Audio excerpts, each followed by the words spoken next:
Good morning, guys, and welcome to the show. Really glad to have you, men and women, on my show, and thank you for tuning in. Now, here's the thing. Let's get started. Let's open up the charts right here, and the first story I want to take a look at is the SEC is to make a big ETF announcement today. They're going to make an announcement. It says, in some very exciting developments for the cryptocurrency space, the United States Securities and Exchange Commission has eventually made the decision to approve 2 applications for Bitcoin exchange-traded funds. Wow, we've been waiting for this for a long time. It says plans will go ahead next month for the 2 Bitcoin ETFs being launched by Bitwise and Asset Management and the Van Eck project. Wow, guys! April Fools. It's an April Fool's story. Gosh, guys, I really hate these April Fool's stories. I really hate them because, it's just really a stupid waste of time they do every year, to be honest with you guys, because I read this headline and I went in there and I was taking a quick look at it, and then I spotted April Fools. I figured I'd put it on here to make it my April Fools for today, But, it's really stupid. It's a stupid thing that they do every year at April 1st, And I don't really like it. I think it's really stupid and childish, and I wish they would quit. Just like I wish they'd quit with daylight savings times, I don't like that either. And, they're starting to quit with the daylight savings time. So anyway, let's get on and take a look at what's going on today with cryptocurrency. For real, no April Fools. Today, cryptocurrency is heating up. It's at 41.35, and right now it's going up while we speak. 41.37. It just went up $2, Here's the thing, guys. I think I figured something out. Maybe I'm giving these guys that created Bitcoin and Litecoin too much credit. But I think they had the whole thing planned. They were absolute genius in creating this new system of money to begin with. I think the whole thing, probably the Lightning Network, was all planned, and probably the timing, according to the halvings, was all planned in advance, according to our economy, what our economy would be doing during these halvings. And so, I think one of the clues is this right here, this countdown clock that I'm going to show you right now. And, this is the big one. This is the big countdown clock to the halving of Bitcoin itself. In other words, they're going to cut Bitcoin in half. They're going to shear it in half. Okay? Now, never forget, another big clue in all of this is the fact that there's probably several million missing Bitcoins. And you say, well, where are they missing? They're sitting in wallets that are owned by somebody who actually pre-mined the coins before the coins were released out there. Millions of Bitcoins. Now, would that be an incentive for whoever owns those millions of coins? Would that be an incentive for them to follow this thing through until it's completed and becomes the capital of the world? Can you imagine how much, if Bitcoin moves to more than $1 million a coin, can you imagine how much millions of coins would be worth? We're talking serious money here. And we're looking at a countdown clock here, and it's at 418 more days it halves. Now, another serious clue to all of this we got to think about for a minute. Now, these are clues. Just pretend you're a detective, and these are clues. Another serious clue is whoever was holding those millions of Bitcoins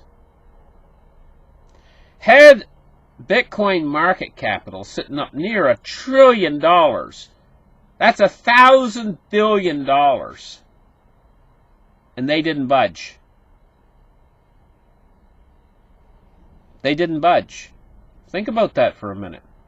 They didn't sell those coins when those coins were $20,000 each.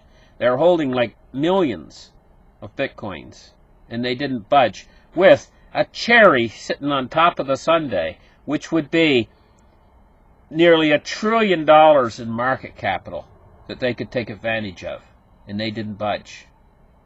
What do they know that we don't know?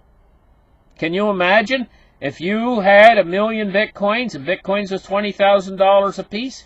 Would you have sold? You'd have to have significant knowledge of what's going to transpire. Now, how would you get this significant knowledge of what's going to transpire into the future? Unless you were making it happen. So now we're looking at a countdown clock right now. This is another big clue.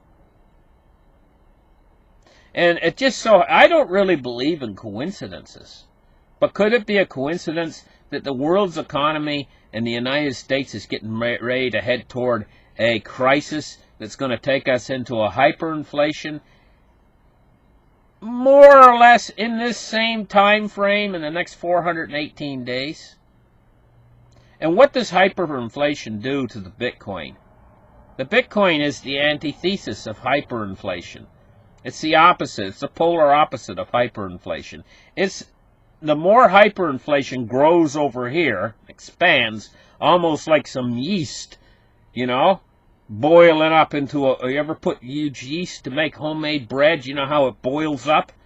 That's how the hyperinflation's going on one side. Meanwhile, the stronger that goes, the more it boils up, the worse it makes the deflationary currency on the other side go in the opposite direction. In other words, you got the dollar losing value daily. The faster the dollar loses value, the more Bitcoin is going to feed off of that and grow higher in value. And the more the people that are holding it are not going to spend it. They're just going to sit there and watch it grow. I mean, you'd have to be crazy to spend your Bitcoin if Bitcoin is jumping like $400 or $500 a day in price, because if you spend it now, you'll lose money. You want to talk about hodlers? The army of hodlers will grow. All your friends, by the time all of your friends and neighbors become hodlers, and when you see your savings grow, instead of like the banking system we have now, where you put your money in the bank and you don't get nothing, and in fact, inflation is ripping your dollars to pieces, ripping them to shreds while they're in the bank, this is quite the opposite. You have your money in your Bitcoin account, and it's becoming worth more and more when compared against the dollar. The effects of this, the greed, by the time your friends and neighbors all hop on board, they're going to be paying a hell of a lot more for their Bitcoin, because we're going to be in the mania. And what I'm seeing here is the mania could come to a culmination at the end of this countdown clock. A culmination of the mania where Bitcoin could, the sky's the limit to how high it could go. As it absorbs everything around it. Absorbs all of the wealth of the world.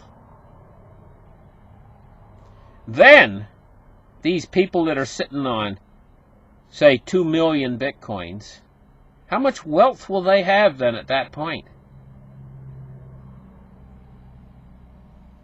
This could be a massive transfer of wealth. That's maybe what this whole thing is about, is a massive transfer of wealth of the entire world happening right under our nose. And this could be our countdown clock, you know. Now, here's the thing. Let's take a look today at cryptocurrency market capitalizations real quick. We're seeing it heat up. It was like 141, 142 billion. Now it's 145.27. And it's a slow heating, you know. But this is the way Bitcoin does, you know. It heats up a little bit, cools off, heats up a little bit. And that's what it does when it's leading up to a giant mountain that it's going to climb in price. Once the excitement starts, you know, this time I think the excitement is going to be much bigger, much more worldwide, much more entrenched, and many more people starting to learn about this thing. By the time everybody's buying it, by the time everybody knows, by the time by that time, you're going to be missed the boat at a certain point. We haven't missed the boat yet. The ship hasn't left the dock yet. In fact, Bitcoin price, you can buy a whole Bitcoin, which at some point, maybe 10 years from now in the future, to own a whole Bitcoin is only a very rich man. And right now you can buy for a whole Bitcoin for 4100 bucks. You know? Which is, you haven't missed the boat. Believe me on this. Now, I'll tell you, honestly. So anyway, listen, I'm starting to ramble on. Thank you guys for listening to this show. This has been your market report, and we'll catch you guys again tomorrow. Bye-bye, guys.